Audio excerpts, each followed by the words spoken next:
Well, hello and welcome to another episode of Woodward's Watercolours. What we're going to do today, and I'm really excited about this, is we're going to do a video on how to use Derwent Inktense Pencils. But before that, what we're going to do is make a gorgeous cup of coffee. I've been drinking this coffee at the minute called Warbler and Wren, and I got it Little Bird Coffee Beans. Love the packaging. I've been about it in Tesco's, and this is what I've been enjoying recently. So I have it ground down. Now I used a little blade grinder this time, and I've discovered that actually you needed a little bit more coarse for the dripper. So let's get our filter, which is by Melita. And of course we need our cup. Now this has been a game changer. This is a clever dripper, and it sits on this little coaster. I should just tilt the camera down a little bit so you can see what I'm doing. It sits on this little coaster, and you just pop the filter in. Now, it took me a while to figure out, I'll crouch down. It took me a while to figure out that actually what you need to do is fold those sides of the filter and just pop it in, and it sets on here. That's us in there. And then the next thing that we do is we're going to take 3 of these spoonfuls. 2 big, quite heaped spoonfuls of it. Or this is what I do anyway. It's a bit like with the pencils. I think that there are any art materials, I think there's common use. Don't think there's proper use, although a lot of you could disagree. One other thing about the clever dripper is that it doesn't let any of it out until it sets on top of the cup. So then what I do is I'm going to put the lid on it. And the lid means it's effectively going to brew. So you kind of get the same as a French press where it's sort of mingling all together and brewing. And then after 4 minutes, they recommend that you just set it on top. So I'm going to wait the 4 minutes, get myself a nice cup of coffee, and I'll see you out in the studio. And we're going to look at how to use these Derwent Inktense pencils together. So see you in 2 minutes. Why not pause the video, make yourself a cup of coffee, cup of tea, whatever you like to drink, and why don't you drink it while we're going to go through this next bit of the video. See you in a second.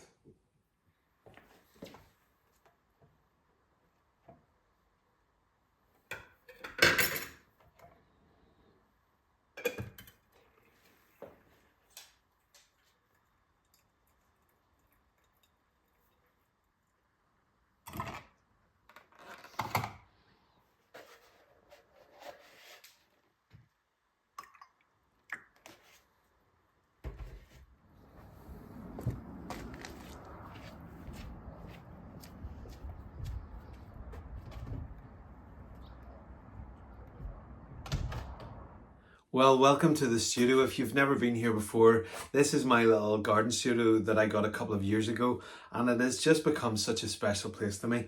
And I've got my glorious cup of coffee, and always I try and use mug that means something to me. My son bought me this mug, I think it was one of the birthdays or Christmases, so it tends to come with me, but beautiful coffee. Really enjoyable. Right, let's get to the business of the Derwent Inktense pencils. So here's the first set that I ever got. It was the set of 12 pencils. The next one that I got after that was this set of 24, because at that point then I thought, right, I'm loving these, I'm going to invest in this. And then after that, I went for a bespoke set. Now, what I have done is then I have begun to build up my very own pencil wrap. You can get this for about £9. It'll be in the description, and there'll be a little link to that off Amazon. So it's about £9 for this pencil wrap. And what I have done then is I have gone and bought quite a lot now. And this is the wrap that I have of all the pencils that I would tend to use. But what we're going to do tonight is we're not going to focus on all of those individual and kind of more bespoke colours, because if you really love using them, then what you want to do is personalise it and get the colours that work best for you. What we're going to do tonight is we're going to use this simple set of 12, which is a great entry-level pack. Now, I think you can also buy a 6, but actually the 12 gives you a fairly good variety. So as you can see, I've used some of them. This pack I actually keep in the car now. This stays in my little Mala Kids. I got an IKEA, it's called Mala little kids board with my supplies that I keep in the camper van, not in the car. It's a van, not a car. So we're going to use this tonight, and I'm going to show you the different ways that I have seen others use them, and then I'm going to show you the way that I use them. And as I said with the coffee, I really believe that there is not proper use I believe there is common use. So I'm going to show you the different ways that I know of that people use them. You can tell me in the comments any other ways that people use them. And then I'm going to show you how I use them. Okay? So come on, let's make a start together. Really excited about this one. So come on.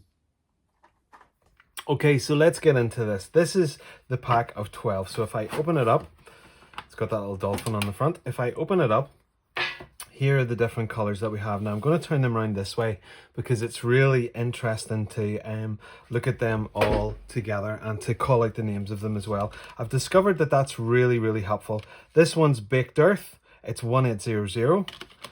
This one is Leaf Green 1600. This one is, if I'm right, Bark. Kind of know them by how they look now. 2000. Got Sun Yellow 0200. Tangerine 0300. Teal Green 1300. Then we've got this more, I think it's an apple green. Apple Green 1400. Is this Poppy Red 0400. Sea Blue 1200, which is a wonderful colour. And then you've also got Deep Indigo, again a brilliant colour, 1100. I think this one is Ink Black 2200. Stumbled over that one. And then we've got, I think, Fuchsia Pink. It's just Fuchsia 0700. Now what I'm going to do is I'm going to actually use this sharpener, because if you're going to get into these, then these are really, you want to be able to sharpen them really well, because they are that bit more expensive, and therefore you don't really want to waste, the pigment that is involved. Now the difference about these pencils is they are ink based pigments. They are not watercolor.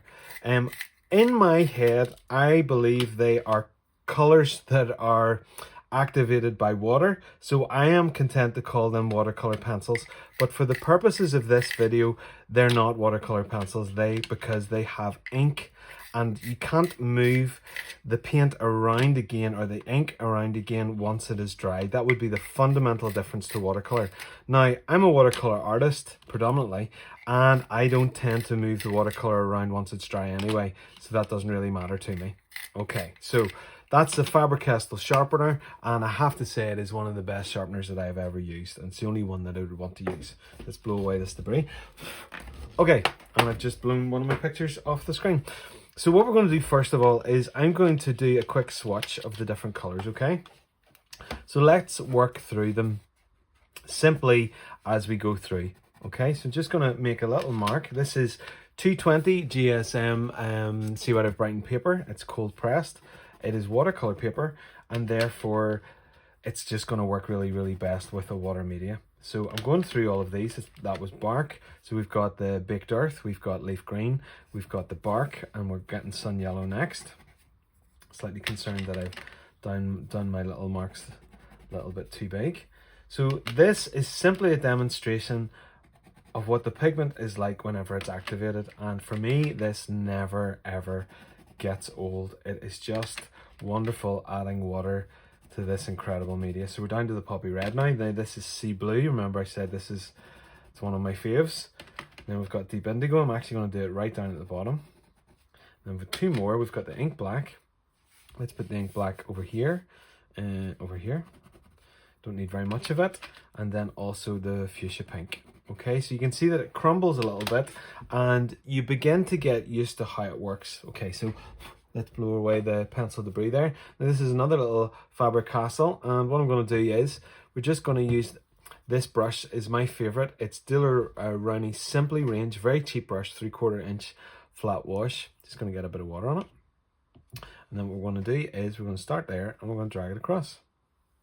We'll do it 2 times, and it'll show you how the pigment operates. Okay, so there we go. Some of them explode more than others, and they are just fantastic. Now, I had bought by accident the Derwent watercolor pencils, and I was so shocked and really deeply disappointed, because what I wanted was this kind of pizzazz and this kind of punch that you get from the Inktense. Now look at that. It never gets old. This, with that little second, there must be a little bit of the green, the teal green kind of stuck in there. And then there's, oh my goodness. all these marks. Look at that. Just going to clean that brush a little. And then the indigo down at the bottom. Then we've got the black, the ink black, which is a really strong one, you can see. And then the fuchsia pink. Okay, now the other wonderful thing that is really important to me is if I grab any of the pigments, so let's take a little bit of the red, okay? I can lift it and I can, in no connection, move it across. It's one of the most brilliant parts of the Derwent Inktense is you can lift some and move it across. So let me do it with this green one here. I'm going to show you about the splatters. So look at that. I am able to lift it and I am able to splatter. Okay, so that's the first thing that I wanted to show you. Okay, so let's get a fresh page and then I'll show you some of the different techniques that I know of that people use. Okay, so here's a fresh piece of paper. What I'm going to do is divide it very simply. Just this is a non-water soluble pencil, just a simple Staedtler 4B, and just divide it into the four. Now the first one is the wet paper method. Okay, so what you do in that is you're going to take just some water and you're just going to wet the page. And then you're going to take one of the pencils, and what you're going to do is you're then going to draw over that. And because you have wet it, let me take it, let me see. Need to get some of it off. You're going to get a different quality of line. So that's it on the drier area there, and this is on the wetter. So it's going to move around all kind of loose. Okay, so the next one then is what we're going to call is wet pencil. I'm going to take a different color for this. So if I take the deep indigo, so typically if one in the example that I did before was I did a slight mark, that's on the dry. Then what I do with this one is I am going to actually apply just a little bit of water onto the pencil. And then it means that actually, can you see, it doesn't really last very long and it just kind of doesn't really do very much. But you'd have to keep sort of reapplying to that.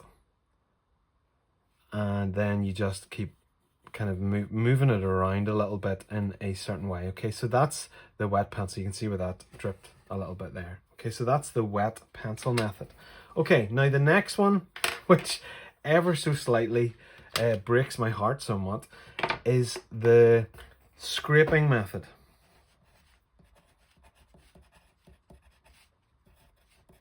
It'd be really embarrassing if I spelled these wrong, wouldn't it? So the scraping method. So for this one, what we're going to do is we're going to wet the section in the paper again. And with this one then we're just going to scrape on just a little bit. Okay, and then what you can do with that is you can then sort of agitate that around a little bit, you know, and that's going to give you a little bit of pigment.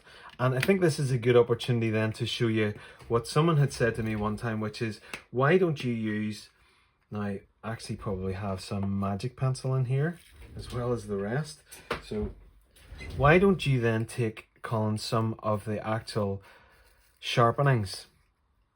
Now this may go horribly wrong, but we'll see what it does.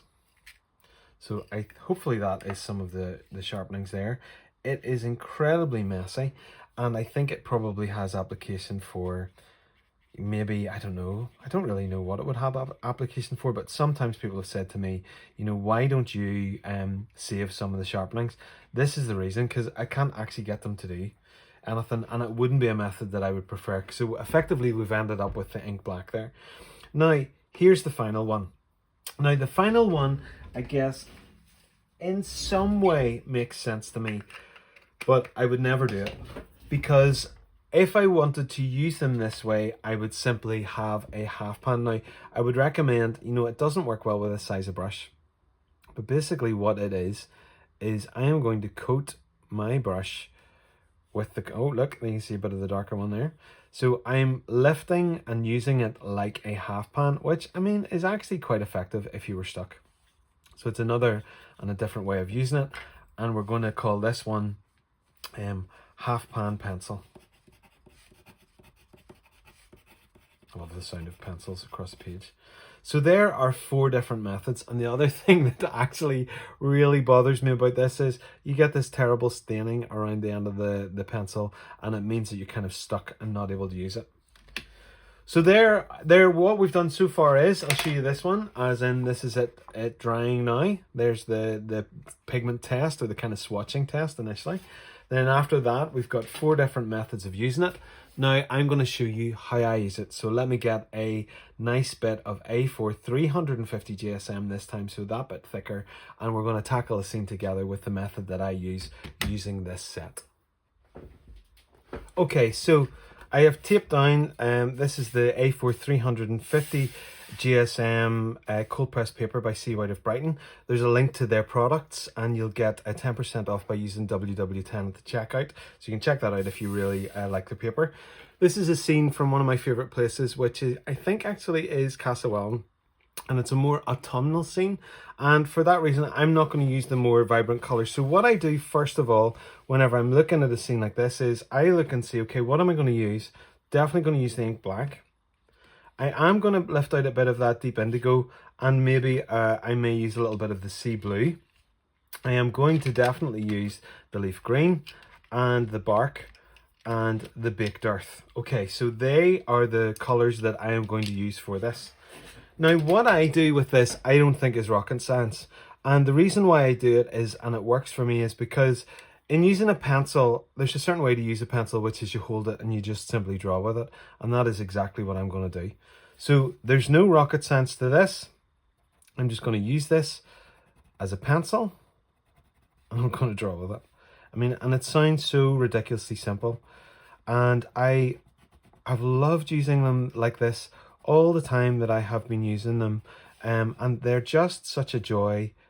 I just think they're a wonderful product. And let me switch this over now to a little bit of the bark. So what I'm going to do is add in a little bit of the bark into this as well, just in certain sections. Now, I tend to turn the pencil quite a bit whenever I'm using it, but I am effectively drawing the scene. Now, one of the things that I have learned to do is that you don't need as much as you think you need, because you can see from the demonstration, I'm going to switch back to the leaf green, and you can see from the demonstration that you don't actually need a whole heap of that pigment down there.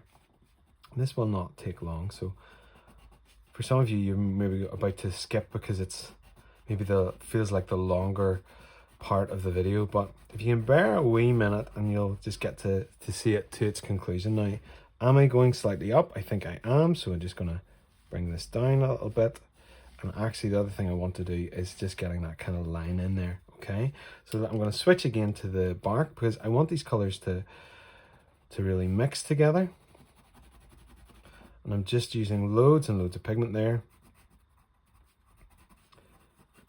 I just find them, you know, the thing about them as well is you really get to work with them in 2 different ways. The one is laying it down initially. Let's get this sort of round. You tend to use quite a lot of continuous line, which is where you don't lift your pencil off the page. So you use quite a bit of that in this. Okay, I'm going to go here, and then this line here, get that. And you can see that the pencil is going to blunt really as I'm using this, you know. And what I'm going to do with this one is sort of bringing it out in a similar kind of shape. And also across here, it is much darker.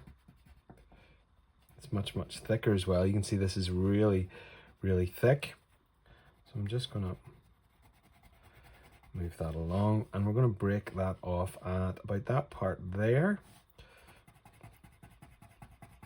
I'm laying down a huge amount of pigment here, and the more that you use these, the more you kind of recognize what you're doing, you know. And we'll get, and whoop, that's not at that point.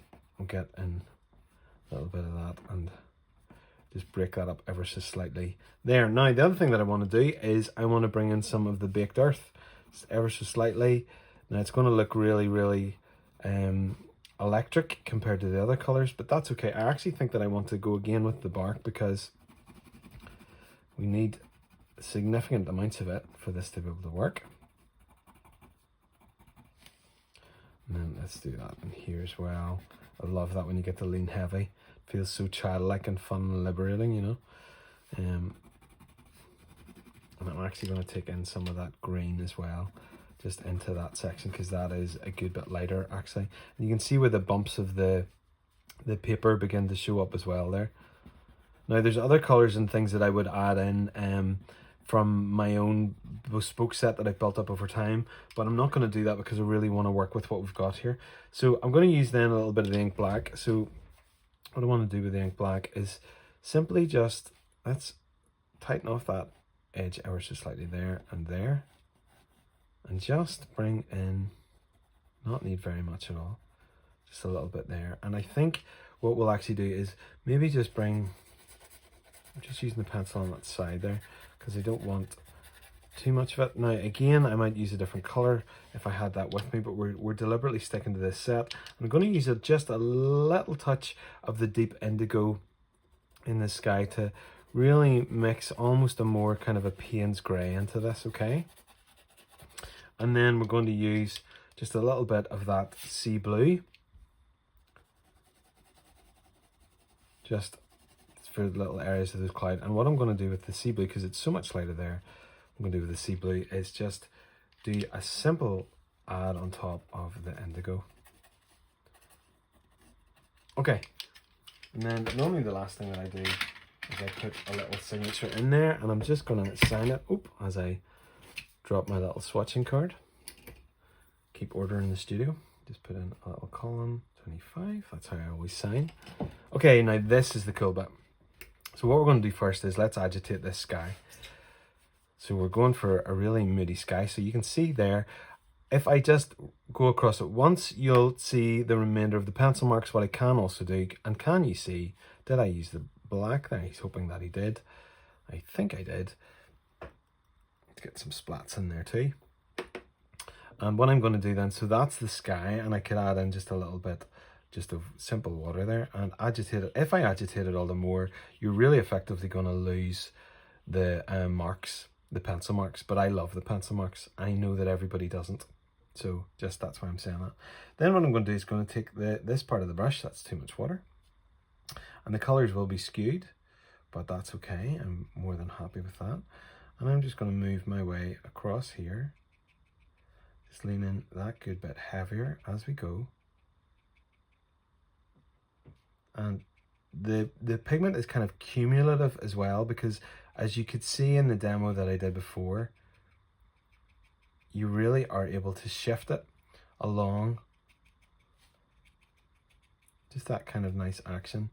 That sound reminds me of Bob Ross, you know, the sound of his paintbrushes against the canvas. I just loved it. Just loved seeing that and hearing that as a child. Okay, so that's that section. Just going to clean the brush off again. And then for this section, we're going to do something similar, but it's much more blocky in color. So I can also, because Inktense being Inktense, I can, now that has a lot of water down there. So I've just squeegeed off the brush and I'm going to lift, this is the dab and grab.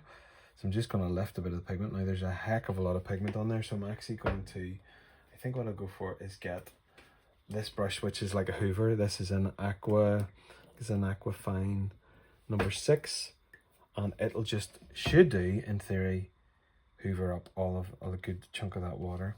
Okay, so that is doing that there, which is great. So we'll just leave that in here, but I want to stay with the 3/4 flat brush. So we're just going to then move this across. Now remember, you see, look at that, the black. Now I'm really liking the green, so I'm going to agitate some of the green, and I don't want it to lose parts of those greens, so I'm just cleaning off the brush and getting in that baked earth in there as well. And I'm just going to be able to use different sides of the brush here, or not different sides of the brush, but I'm just going to use different parts of the brush. And I want to really quite join these sections a little bit together. They're not going to meld together too much. And the other thing I can do is just agitate with the corner of the brush. Now, you get me started on the flat edge brush and how many brushes you actually get in the one. It's just crazy.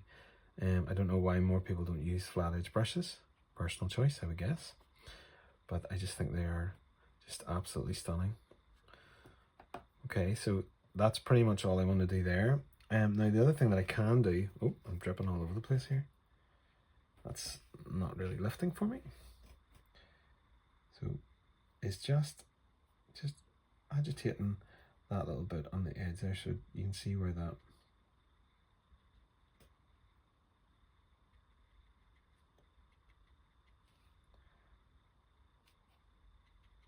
this is the bit I go quiet because I'm actually focusing on what I'm doing. Okay, that's all we want there, and we could again just take a little bit and just draw it across there ever so slightly, and that's going to give us just that little bit more detail. Now I need to be careful to dry this brush off.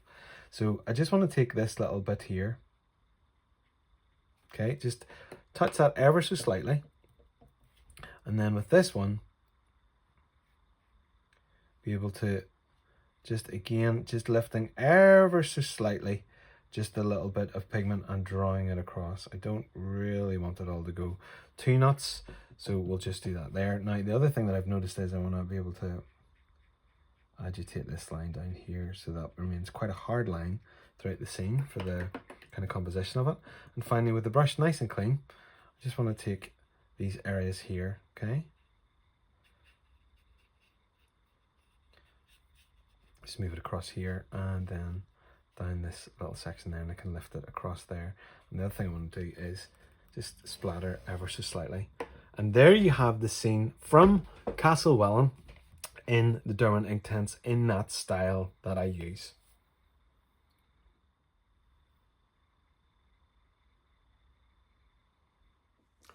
And there you have it. That's how to use Derwent Inktense.